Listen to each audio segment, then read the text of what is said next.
Throughout the 80s and 90s, ShoreBank continued to grow and now has more than $2.1 billion in assets and a presence in Cleveland, Chicago, Detroit, Ilwaca, Washington, Portland, Oregon, and Michigan's Upper Peninsula.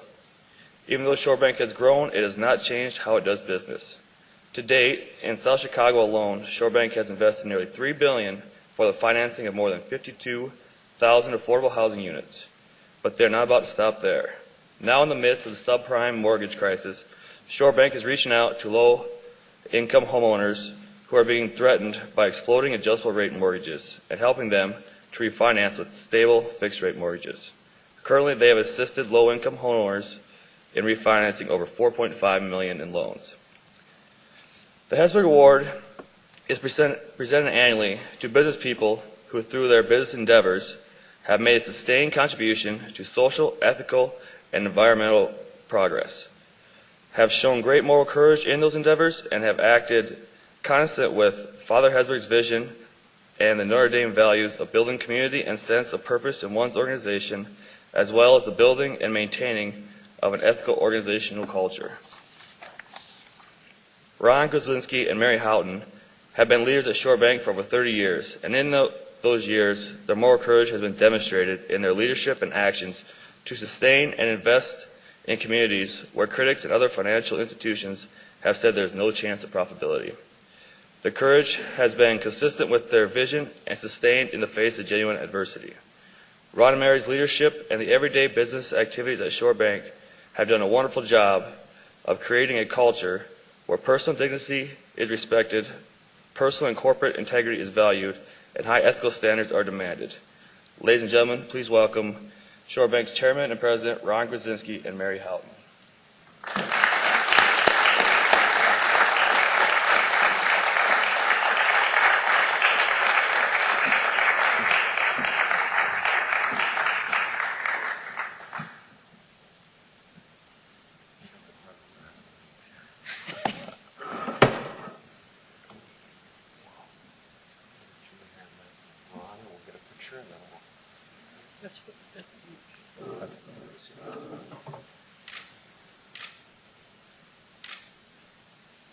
You hang on, Ron, and Mary, you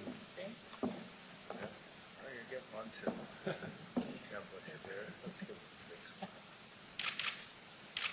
one with all three. And then we'll get one with Josh. Yeah. Josh? I can. Okay. I'll put that later. Okay.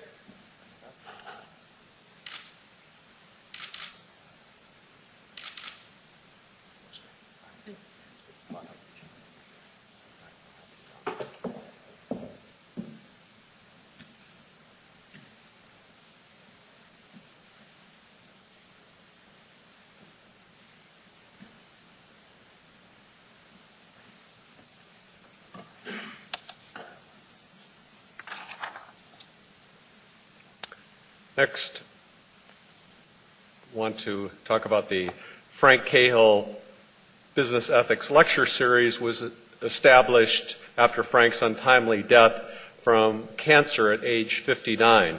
Frank grew up in Syracuse, New York. Many of you know Father Ted grew up in Syracuse, New York. And from the time he was a small boy, dreamed of attending Notre Dame, and his dream became a reality, graduated from Notre Dame, and there's a long-time connection between the Cahill family and the university. He has a son and a grandson who are alumni, and we're just sorry that his wife Marty could not be with us, or any members of the family, direct family today. But just to tell you a little bit about Frank Cahill and why we honor him with his lecture series. After earning his B.S. in commerce, Frank enjoyed a very successful career as an executive in the trucking industry and retired as an officer of Roadway Express after a number of executive positions. Integrity, character, and ethics were cornerstones of Frank's life and career. Throughout his nearly 40 years in business, Frank experienced firsthand the challenges that a commitment to ethical business practice can introduce in the pursuit of both personal and professional success. Frank recognized a real need to introduce to young professionals to some of the ethical considerations they'll face in the business world. According to one of his sons, Frank had a lifelong commitment to teaching ethics through action.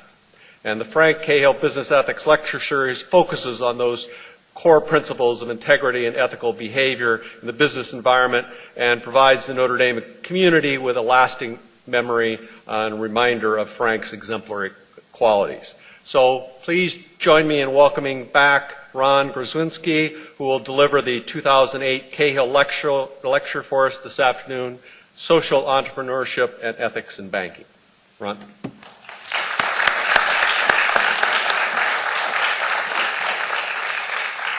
Well, good afternoon. I think I want to start by saying what an honor it is to share this platform with Father Hesburgh. We were thinking a few minutes ago, we were talking about what year you first became president here, Father. And it happened to be in the year that I was a sophomore at Mount Carmel High School. And it's been a very long time. Then more recently, sort of current under that scale, you and I shook hands in 1962, which I'm sure you remember, as I was leaving a football game here. So anyway, it is a real honor and a pleasure to be here. I want to thank my wife Audrey for joining us, and for my colleagues Karen and Bill also to join us.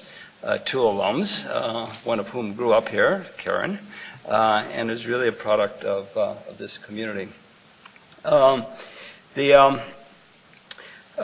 think it's also interesting that when Mary and I were leaving our office this morning, literally just as we were leaving, we got an email from one of our directors, Nick Racinas, who runs the Joint Center for Housing at Harvard University, and he was